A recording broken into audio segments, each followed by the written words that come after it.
Barcelona és una institució de govern local amb una clara vocació municipalista. La nostra missió és donar suport als ajuntaments de la província, especialment als més petits, per garantir que tothom, visqui on visqui, tingui accés a serveis de qualitat. Treballem per millorar la qualitat de vida de les persones a través de la cooperació amb els municipis, proporcionant-los recursos, serveis i assistència tècnica. El pressupost que avui presentem és el primer que s'elabora del Pla d'Actuació de Mandap, el PAM, 2024-2027, ja aprovat. Aquest pla és el resultat d'un procés de participació i compromís de tot l'equip de govern i del conjunt de l'organització.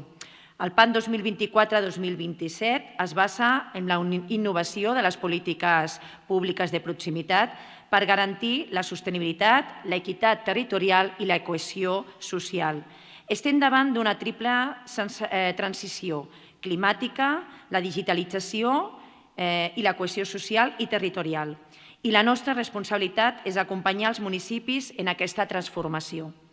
El pressupost del 2025 és l'instrument principal per fer realitat aquests objectius. És un pressupost clarament municipalista que posa els recursos de la Diputació als serveis dels ajuntaments i, per tant, de la població.